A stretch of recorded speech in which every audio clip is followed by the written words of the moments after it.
Y les doy ya la bienvenida al último bloque de Directo América. Son las 8:30 de la noche en Bogotá, Quito y Lima. Y nosotros vamos a continuar explorando la actualidad internacional. Ya les dejo con nuestros titulares. El Consejo de Seguridad de la ONU aprobó la hoja de ruta presentada por Estados Unidos que propone un cese el fuego en Gaza. Tanto la autoridad palestina como Hamás acogieron con beneplácito la resolución. Estos últimos se mostraron dispuestos a cooperar con los mediadores. Las fuerzas políticas de izquierda en Francia han comunicado su intención de crear un frente popular para concurrir en conjunto a las elecciones legislativas anticipadas convocadas por el presidente Emmanuel Macron. Mientras la derecha busca también organizarse en alianzas. La primera vuelta se celebrará en 3 semanas. La Corte Interamericana de Derechos Humanos instó al Congreso de Perú a detener el proyecto de ley de amnistía aprobada ya en primera instancia. Esta prevé la prescripción de todos los delitos de lesa humanidad cometidos antes del 1 de julio de 2022.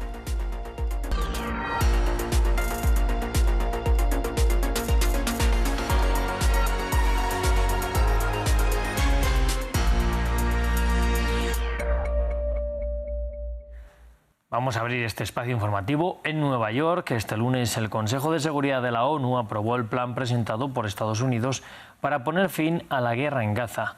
La hoja de ruta de 3 fases, impulsada el 31 de mayo por el presidente Joe Biden, fue aprobada por 14 votos a favor y la única abstención de Rusia. Ante esta decisión, la autoridad palestina dijo apoyar cualquier iniciativa que exija una tregua inmediata. De igual forma, Hamás lo recibió con optimismo y dijo que están dispuestos a cooperar con los mediadores. Desde la Gran Manzana nos amplía nuestra corresponsal Mamen Sala. Sí, se trata de un proyecto de ley que exige a Hamás y a Israel el alto al fuego inmediato y sin condiciones. Ha sido aprobado este proyecto de resolución por 14 de los 15 miembros que componen el Consejo de Seguridad y ha contado también con la abstención de Rusia. ¿En qué consiste este proyecto de ley que se ha aprobado hoy? Pues bien, está dividido en 3 fases. Una primera fase que pide un alto al fuego definitivo y la liberación de todos los rehenes, y a cambio se le ofrece a Palestina la salida de las tropas israelíes del territorio palestino, el regreso de los desplazados de Gaza a sus hogares y que además se libere también a los palestinos retenidos en las cárceles israelíes. La segunda fase de este programa exige un alto al fuego permanente y en una tercera fase se propone la reconstrucción del territorio de Gaza, además también la devolución de los restos de esos rehenes que hayan fallecido. Esa primera fase constaría de aproximadamente 6 meses, pero se permite alargar el tiempo todo lo que sea necesario.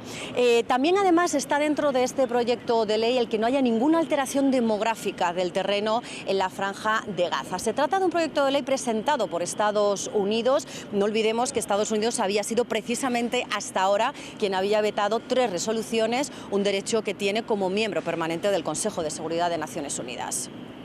En Francia, después de que la extrema derecha ganara las elecciones europeas, el presidente Emmanuel Macron disolvió la Cámara Baja del Parlamento francés.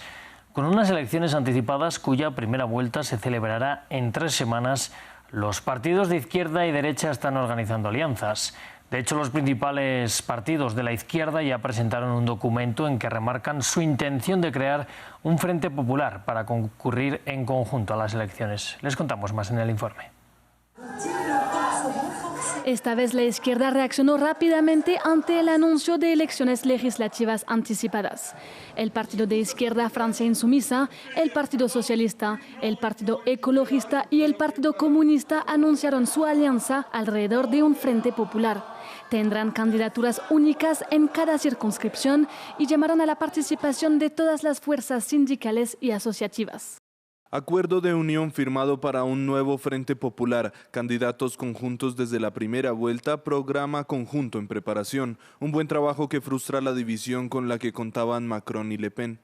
Con esta alianza, la izquierda espera poder hacer frente al partido de extrema derecha, Agrupación Nacional, que logró el resultado histórico de más del 30% en las elecciones europeas de este fin de semana. El partido de Marine Le Pen, presidido por Jordan Bardella, ya se reunió con Marion Maréchal, cabeza de lista del partido ultraderechista Reconquista, que logró el 5% de los sufragios el pasado domingo en las elecciones europeas. Además, intentan seducir a los diputados del partido de derecha, los republicanos. He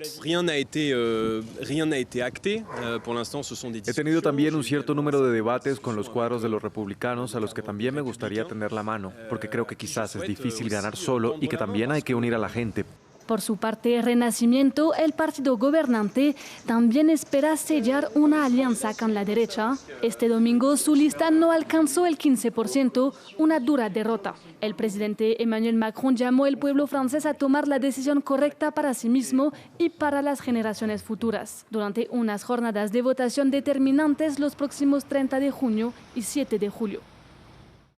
La decisión tomada por el presidente Emmanuel Macron es una apuesta política poco común, si bien no es la primera vez que se utiliza. En el siguiente informe vamos a analizar las ocasiones en las que los presidentes hicieron uso de la medida y cómo les resultó. Es extraño, pero se ha usado antes, para resolver crisis políticas o para buscar una ventaja.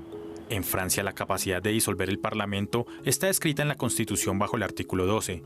Sin embargo, esta es solo la sexta vez que se utiliza bajo la Quinta República. Las dos primeras veces fueron en la era de Charles de Gaulle. En octubre de 1962, el primer ministro de Francia, Georges Pompidou, fue censurado por lo que de Gaulle convocó a elecciones generales anticipadas. Su partido ganó una mayoría absoluta, lo que reinstaló su legitimidad. 6 años más tarde, en respuesta al movimiento de protestas de mayo del 68, de Gaulle lo hizo de nuevo y pidió a los franceses que acudieran a las urnas. En esa oportunidad también obtuvo una mayoría absoluta. La siguiente vez ocurrió 13 años después, en 1981, y no fue una sorpresa. Como parte de su promesa de campaña, François Mitterrand convocó elecciones legislativas el día después de convertirse presidente. También dio resultado con una mayoría absoluta. Pero después de las elecciones de 1986, Mitterrand, que estaba en un acuerdo de cogobierno, tuvo que trabajar con un primer ministro de la derecha, Jacques Chirac.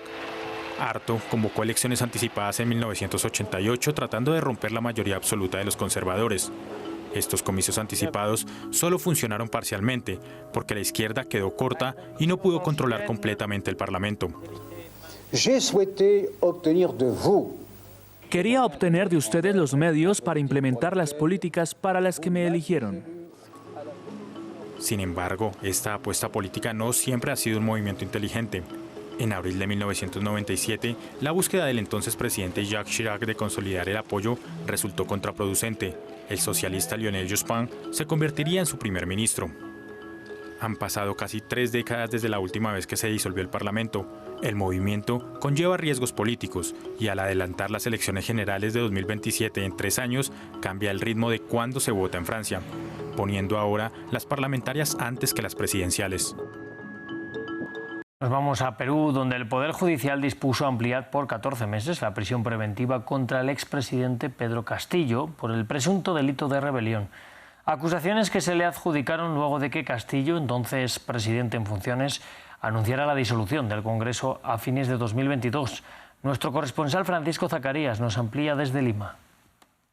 La justicia peruana extendió por 14 meses más la prisión preventiva contra el expresidente Pedro Castillo, quien es acusado por los delitos de rebelión, abuso de autoridad y otros, tras su fallido intento de cerrar el Congreso de este país el 7 de diciembre de 2022. La Corte Suprema señala que el plazo ampliado de prisión preliminar se debe a que el proceso contra Castillo se encuentra en etapa intermedia y es muy complejo. Por esta razón, no se atendieron las solicitudes de la defensa del exmandatario, que pedía que el plazo no se alargue porque la semana pasada se cumplieron los 18 meses de cárcel impuestos inicialmente en su contra. Para los magistrados, la extensión se contabilizará desde el 7 de junio de 2024 hasta el 6 de agosto de 2025. La Fiscalía, al sustentar el requerimiento, afirmó que existen elementos suficientes de la culpabilidad de Pedro Castillo para que sea condenado a 34 años de prisión.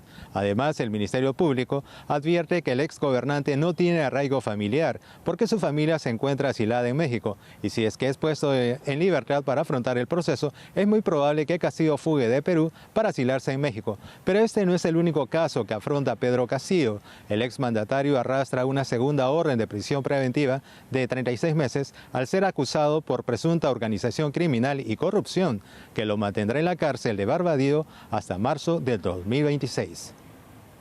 Seguimos en Perú porque también la Corte Interamericana de Derechos Humanos instó al Congreso del país a detener el proyecto de ley de amnistía aprobada ya en primera instancia. Esta prevé la prescripción de todos los delitos de lesa humanidad cometidos antes del 1 de julio de 2022, la fecha en que entró en vigor el Estatuto de Roma en el país. Para la CIDH la iniciativa es contraria al derecho internacional. La imprescriptibilidad de los crímenes de lesa humanidad y de guerra es un principio del derecho internacional que los estados tienen la obligación de respetar. Son inadmisibles las disposiciones que impidan la investigación y sanción de los responsables por estos delitos. Y el ultraderechista Javier Milei cumplió 6 meses como presidente de Argentina. Desde el gobierno celebraron este medio año asegurando que el paso de la famosa motosierra por todas las áreas del Estado es el camino para lograr la estabilidad económica. Sin embargo, las acciones de SOC y la ley Ómnibus mantienen con expectativas a todo el país y presionan al arco político en medio de las negociaciones. Martín Gripo con los detalles. 6 meses de shock contra el Estado y la lista de sectores afectados se sigue ampliando. Javier Milei cumplió medio año como presidente de Argentina, en medio de un escenario completamente convulsionado, con sus promesas de ajuste cumplidas y con una recuperación económica condicionada. La aprobación de la ley bases por parte del Senado es la herramienta que el gobierno asegura necesitar para gobernar, pero la postura de los sectores políticos cercano al peronismo y del interior del país arroja incertidumbre. Y es que, como su nombre lo indica, esta ley busca crear las bases de un nuevo Estado en Argentina, sin empresas públicas, con normativas laborales más flexibles, modelos industriales reducidos, menos asistencia a las provincias, poca inversión pública, pero más impuesto a los trabajadores. Quiero aprovechar esta ocasión para anunciar que una vez que estén aprobadas la ley bases y el paquete fiscal, el Gobierno Nacional avanzará en una reducción significativa de impuestos, empezando... En 6 meses de gobierno, el líder libertario realizó 7 viajes al extranjero. Incluso se subió al escenario para una presentación musical.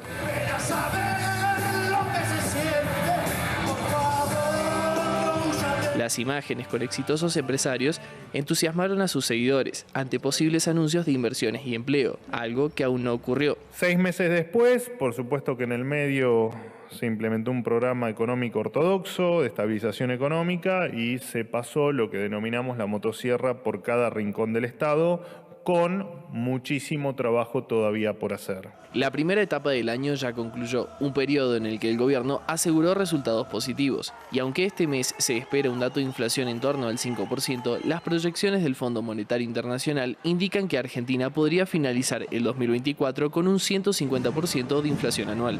Pues así cerramos esta emisión de Directo América, edición nocturna, pero les invito a que sigan aquí con nosotros, que en apenas unos segundos llega ya África 7 días de la mano de nuestro compañero Andrés Mesa.